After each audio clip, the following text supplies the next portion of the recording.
আল্লাহ আমাদের বানিয়েছেন, পৃথিবীতে পাঠিয়েছেন, এখানে আমাদের প্রয়োজনটা কি, আমাদের এই অস্তিত্বের উদ্দেশ্যটা কি?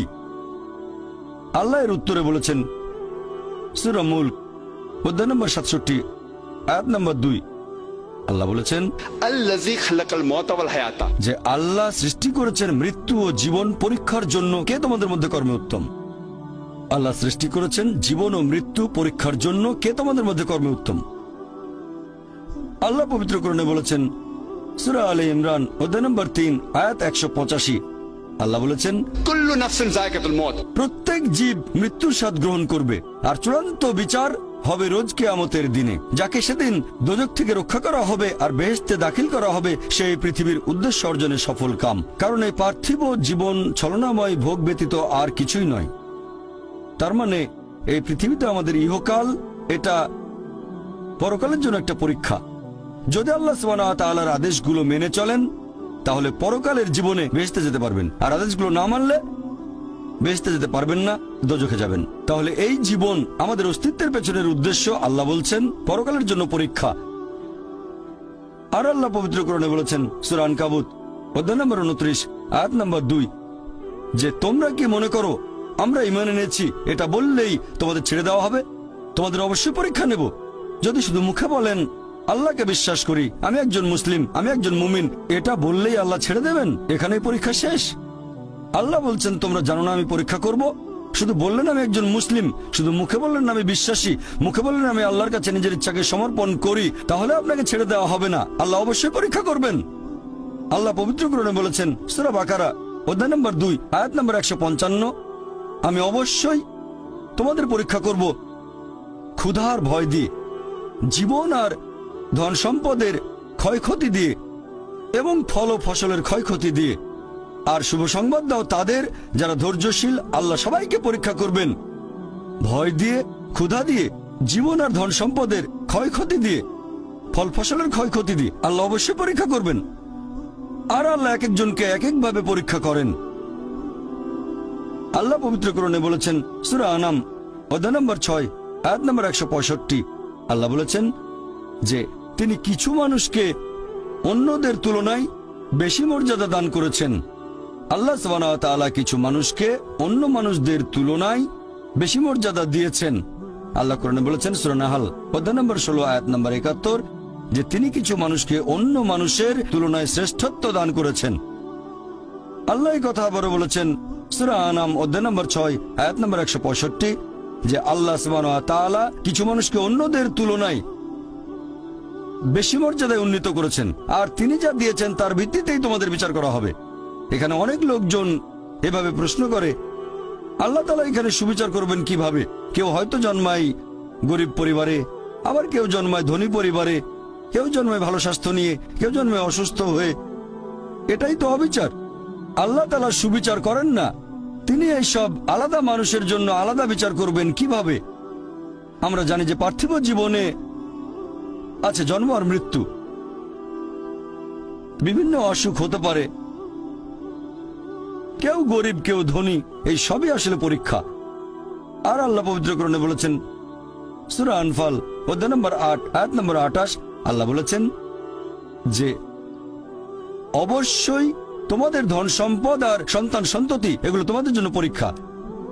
এরপর সূরা মুনাফিকুন অধ্যায় নম্বর 63 আয়াত নম্বর 9 যে তোমাদের সম্পদ আর সন্তান সন্ততি যেন তোমাদেরকে আল্লাহ তাআলার স্মরণে উদাসীন না করে। আল্লাহ তাআলা এক একজন মানুষকে এক একভাবে পরীক্ষা করেন। আপনি যদি কাউকে জিজ্ঞেস করেন যে ভালো কাজগুলো কি কি আর ভালো কাজগুলো কি, এ ব্যাপারে আস্তিক নাস্তিক সব ধরনের মানুষই তখন বলবে ভালো কাজ হচ্ছে দান করা, নিজে সন্তুষ্ট থাকা। কয়েকটা ভালো কাজের কথা বললে দান করার থাকবে। এখন একজন মানুষ পরোপকারী কি না সেটা আল্লাহ কিভাবে পরীক্ষা করবেন? কিন্তু সবার সম্পদ যদি সমান থাকে, পরীক্ষার ব্যাপারটা তাহলে আসবে কিভাবে? পরীক্ষা তখনই নেওয়া যাবে যখন কেউ হবে ধনী আর কেউ হবে গরিব। তাই আল্লাহ তাআলা এক একজনকে এক একভাবে পরীক্ষা করেন। হয়তো কেউ জন্ম নিয়েছে ধনী পরিবারে, তাই সম্পদ অনেক বেশি, আবার কেউ জন্মায় গরিব হয়ে। তবে যে লোকটা ধনী, ইসলামিক শরিয়া অনুযায়ী ইসলাম ধর্মের একটা স্তম্ভ হচ্ছে যাকাত, যে প্রত্যেক ধনী লোক যাদের সঞ্চয় নিসাব লেভেলের উপরে 85 গ্রাম স্বর্ণ, সে প্রতি হিজরি বছরে সেই সঞ্চয়ের 2.5% জাকাত হিসেবে দান করে দেবে।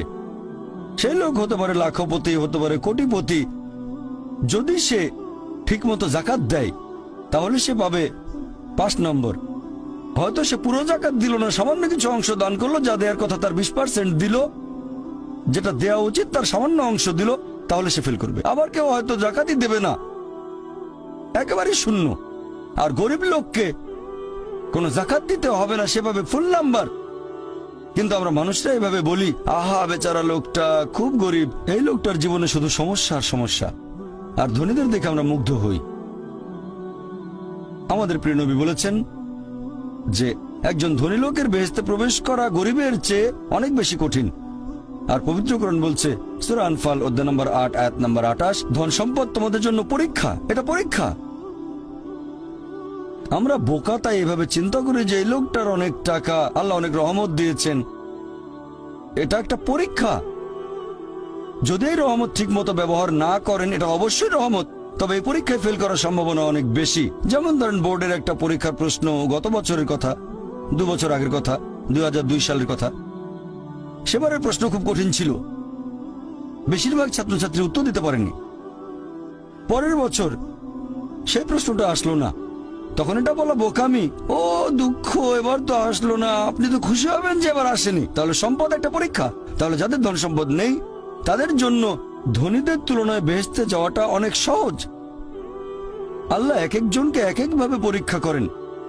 সেজন্য আল্লাহ বলেছেন তোমাদের ধন সম্পদ যেন তোমাদেরকে আল্লাহ তাআলার স্মরণে উদাসীন না করে। এটা একটা পরীক্ষা। আরেকটা পরীক্ষা হচ্ছে সন্তুষ্টি, নিজে সন্তুষ্ট থাকা। আর আমাদের নবী মুহাম্মদ সাল্লাল্লাহু আলাইহি ওয়াসাল্লাম বলেছেন, এটা আছে সহিহ বুখারীতে খণ্ড নম্বর 8 হাদিস নম্বর 447, নবী বলেছেন যদি কারো কাছে একটা পর্বত সমান স্বর্ণ থাকে সে এরকম আরেকটা চায়। যদি কারো কাছে 1 পাহাড় স্বর্ণ থাকে তারপরও সে আরেকটা স্বর্ণের পাহাড় চায়। আর সর্বশেষে তার মুখগহ্বর পূর্ণ হয় কবরের মাটি দিয়ে। সে যত ধনী লোকই হোক, হয়তো সে পৃথিবীর মধ্যে সবচেয়ে ধনী লোক, তারপরও সে আরো বেশি সম্পদ চায়। মানুষ সন্তুষ্ট হয় না, বেশিরভাগ মানুষ কখনো সন্তুষ্ট হয় না। আল্লাহ পবিত্র কোরআনে বলেছেন সূরা নিসা অধ্যায় নম্বর 4 আয়াত নম্বর 32 যে আল্লাহ যেটা দিয়ে অন্য মানুষকে শ্রেষ্ঠত্ব দান করেছেন সেটার উপরে তোমরা কোন রকম লালসা করো না। এভাবে বলবেন না যে হে আল্লাহ তুমি অমুককে অনেক সম্পদ দিয়েছো, অমুককে অনেক সুন্দর একটা গাড়ি দিয়েছো। এমন কিছু আল্লাহর কাছে চাইবেন না যেটা অন্য কাউকে আল্লাহ দিয়েছেন, এতে লোকসান হবে আপনার। আর আমাদের প্রিয় নবী মুহাম্মদ সাল্লাল্লাহু আলাইহি সাল্লাম বলেছেন, এটা আছে সহিহ বুখারীতে খণ্ড নম্বর 4, আমাদের নবী বলেছেন যে সেই লোকদের দেখো যাদের ভাগ্য তোমার চেয়ে খারাপ, সেই সব লোককে দেখো না যারা তোমার চেয়ে বেশি ভাগ্যবান। তা না হলে তোমরা আল্লাহ তাআলাকে স্মরণ করায় অবহেলা করতে পারো, তা না হলে প্রতিপালকের প্রতি অকৃতজ্ঞ হয়ে যেতে পারো। তাহলে নবী বলেছেন তাদেরকে দেখো যাদের ভাগ্য খারাপ। তখন আপনি বলছেন আচ্ছা এই লোকটার তো কোনো গাড়ি নেই, আমার একটা মারুতি অন্তত আছে। তাকে দেখবেন না যারা সে মার্সিডিজ, ও আমার মার্সিডিজ নেই কেন, ওই লোকের গাড়ি নেই, আমার তো একটা আছে। আপনি আল্লাহকে ধন্যবাদ জানাবেন। যখন মার্সিডিজ গাড়ির মালিকের সাথে নিজেকে তুলনা করবেন, ও আমার কেন মার্সিডিজ গাড়ি দিলেন না, তাদেরকে দেখবেন যাদের ভাগ্য খারাপ। তাহলে আপনি আল্লাহ সুবহানাহু ওয়া তাআলাকে স্মরণ করছেন। আর এটাই বৈশিষ্ট্য মানুষের। এরকম একটা গল্প যে এক লোকের মনে অনেক দুঃখ, কারণ তার কোনো জুতো নেই। তারপরে সে একটা লোককে দেখলো যার একটা পাই নেই। লোকটা অভিযোগ করতো আল্লাহর কাছে যে জুতো নেই, আল্লাহর কাছে অভিযোগ করতো আমার কোনো জুতো নেই। তারপর সেই লোকটাকে দেখলো যার একটা পা নেই, তখন সে আল্লাহকে ধন্যবাদ জানালো আমার অন্তত 2টো পা আছে। তাহলে সন্তুষ্ট হওয়া একটা পরীক্ষা। আমাদের নবী মুহাম্মদ সাল্লাল্লাহু আলাইহি ওয়াসাল্লাম বলেছেন, এটা আছে সহিহ বুখারীতে খণ্ড নম্বর 8 যে সত্যিকারের সম্পদ হচ্ছে সন্তুষ্ট হওয়া, ধন সম্পত্তি নয়। সত্যিকারের সম্পদ হলো সন্তুষ্ট হওয়া, পরিতুষ্ট হওয়া। আপনার যা কিছু আছে সেটার জন্য বলবেন আলহামদুলিল্লাহ, সকল প্রশংসা আল্লাহর। তাহলে হবেন সত্যিকারের মুমিন, হবেন সত্যিকারের বিশ্বাসী, হবেন সত্যিকারের মুসলিম, সন্তুষ্ট থাকবেন। অনেকে এভাবে বলে যে কোন কারণে আল্লাহ সুবহানাহু ওয়া তাআলা কিছু মানুষকে জন্ম থেকেই বানিয়েছেন স্বাস্থ্যবান, কিছু মানুষকে আল্লাহ সুস্বাস্থ্য দেন, আর কেউ জন্মায় অসুখ বিসুখ নিয়েই, হয়তো বংশগত কোনো রোগ, হার্ট ডিজিজ, কেউ বা জন্মায় বিকলাঙ্গ হয়ে। আল্লাহ কি অবিচার করছেন? আল্লাহ পবিত্র কোরআনে বলেছেন সূরা নিসা অধ্যায় নম্বর 4 আয়াত 40, আল্লাহ সুবহানাহু ওয়া তাআলা কারোর সাথে অনুপরিমাণে জুলুম করেন না। এটা একটা পরীক্ষা। আল্লাহ এক একজনকে এক এক ভাবে পরীক্ষা করেন। এরকম হতে পারে যে শিশু এখন জন্মাচ্ছে, সেই সময় মাসুম নিষ্পাপ, তার কোনো দোষ নেই।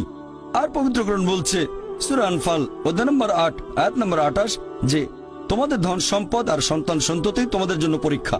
আল্লাহ কথাটা আবারও বলেছেন অধ্যায় নম্বর 63 আয়াত নম্বর 9 যে তোমাদের ধন সম্পদ সন্তান সন্ততি তোমাদেরকে যেন আল্লাহ তাআলার স্মরণে উদাসীন না করে। এরকম হতে পারে যে পরীক্ষা নেওয়া হচ্ছে বাবা মার, এটা বাবা মার জন্য পরীক্ষা। এরপর আপনারা দেখবেন যখন কোনো মানুষের উপর বিপর্যয় আসে, সেটা হয় পরীক্ষা অথবা একটা শাস্তি। যে লোকগুলো আল্লাহ তাআলার পথ থেকে দূরে সরে গেছে তাদের জন্য এটা শাস্তি, আর যারা আল্লাহর পথে আছে তাদের জন্য পরীক্ষা। হতে পারে যে বাবা মা খুব ভালো মুসলিম, 5 ওয়াক্ত নামাজ পড়েন, হয়তো যাকাত দিয়েছেন, হজ পালন করেন, রমজান মাসে রোজা রাখেন, আল্লাহ তাদের একটা সন্তান দিলেন জন্ম থেকে যার হার্টে সমস্যা। সত্যিকারের মুসলিম, সত্যিকারের মুমিন বলবে আলহামদুলিল্লাহ, আল্লাহ তাআলা তোমাকে অনেক ধন্যবাদ। আল্লাহ তাদের পরীক্ষা করছেন। আরেকটা লোক যে কৃতজ্ঞ নয় আর এই পরীক্ষায় হয়তো পাশও করবে না, সে বলবে কেন, সে লাফালাফি শুরু করবে, আল্লাহর কাছে অভিযোগ করবে যে কেন আল্লাহ তাআলা আমাকে এমন বিকলাঙ্গ সন্তান দিলেন জন্ম থেকে যার হার্টে সমস্যা। আর পরীক্ষা যত কঠিন পুরস্কার তত বেশি। পরীক্ষা যত কঠিন পুরস্কারের পরিমাণ তত বেশি। যেমন ধরেন আপনি পরীক্ষা দিচ্ছেন বিএ ডিগ্রি এক্সামিনেশন, যদি পাশ করেন তাহলে আপনি graduate, BA graduate in arts. তবে যদি এমবিবিএস পরীক্ষায় পাশ করেন তাহলে গ্র্যাজুয়েট হবেন, নামের আগে ডক্টর বসাবেন, ডক্টর। কিন্তু এমবিবিএস পরীক্ষায় পাশ করা এটা বিএ পরীক্ষায় পাশ করার চেয়ে অনেক বেশি কঠিন। তাহলে পরীক্ষা যত কঠিন পুরস্কারও তত বেশি। হতে পারে আল্লাহ এই বাবা মাকে সাধারণ বেহেশতে পাঠাতে চান না, পাঠাবেন জান্নাতুল ফেরদৌসে। তারা ধার্মিক, তারপরও আল্লাহ তাদের বেশি পুরস্কার দিতে চাচ্ছেন। আর এই কারণে আমাদের প্রিয় নবী মুহাম্মদ সাল্লাল্লাহু আলাইহি ওয়াসাল্লাম বলেছেন, এটা আছে সুন্নান আল তিরমিজিতে, এক লোক জিজ্ঞেস করলো এই পৃথিবীতে কাকে সবচেয়ে বেশি পরীক্ষা দিতে হয়? নবী উত্তরে বললেন যে আল্লাহ সুবহানাহু ওয়া তাআলার সকল নবী রাসূলকে সবচেয়ে বেশি পরীক্ষা দিতে হয়। এরপরে যারা নবী রাসূলগণের ঘনিষ্ঠ, যারা নবী রাসূলগণের মতো, তারপরে যারা সাহাবীগণের মতো। আর একজন লোকের ঈমান যত বেশি মজবুত পরীক্ষাটা তত বেশি কঠিন। তাকওয়া যত বেশি থাকে আল্লাহ তত কঠিন পরীক্ষা দেবেন। আপনি কোথাও এমবিবিএস নিয়ে পড়াশোনা করছেন কারণ বেশি নম্বর পেয়েছিলেন এইচএসসিতে, সেজন্য এখানেও পরীক্ষা কঠিন। এমবিবিএস পাশ করাটাও বেশ কঠিন। তাহলে এখানেও নবী রাসূলগণের তাকওয়ার সাথে সাধারণ মানুষের তাকওয়ার কোনো তুলনায় হয় না। যেহেতু তারা ছিলেন নবী এবং রাসূল, তাই তাদেরকেও পরীক্ষা করা হয়েছে। কোন নবী রাসূলকে এই পরীক্ষা না নিয়ে ছেড়ে দেওয়া হয়নি। তাদের তাকওয়া লেভেল অনেক উপরে। নবী রাসূলকে অনেক বেশিবার পরীক্ষা করা হয়েছে সাধারণ মানুষের চেয়ে। আপনার বাচ্চা অনেক বেশি, অনেক কঠিন। তাহলে আপনার তাকওয়া যদি বেশি হয় আল্লাহ আপনাকে পরীক্ষা করবেন। সত্যিকারের মুমিন কোন বিপর্যয়ের মধ্যে পড়লে বলে সুবহানাল্লাহ, সকল প্রশংসা আল্লাহর, আলহামদুলিল্লাহ। সে ধরে নেয় এটা একটা পরীক্ষা। কোন বিপর্যয় আসলে সেটা হয় একটা পরীক্ষা অথবা একটা শাস্তি। নবীগণের তাকওয়া অনেক বেশি, তাদের জন্য এটা শাস্তি না, এটা পরীক্ষা। আর তারা পাশ করেছেন। যদি কারো জীবনে কোনো ভালো কিছু ঘটে সেটা হয় একটা পুরস্কার অথবা পরীক্ষা। সম্পদ হতে পারে পুরস্কার অথবা একটা পরীক্ষা। ভালো কোনো কিছু ঘটলে সেটা হয় পুরস্কার নয়তো একটা পরীক্ষা। অনেকে আল্লাহর পথ থেকে দূরে সরে যায়, তারপরে বলে আমাকে সম্পদ দাও, আল্লাহর সম্পদ দেন, তারপরে তারা পরীক্ষায় ফেল করে। তাহলে এই পৃথিবীতে তারা তাদের ইচ্ছে মতো আরামায়েশ করে, কিন্তু আখিরাতে শুধু ক্ষতিগ্রস্ত হয়। দান একটা পরীক্ষা, সন্তুষ্ট হওয়া পরীক্ষা, সন্তান সন্ততিও পরীক্ষা।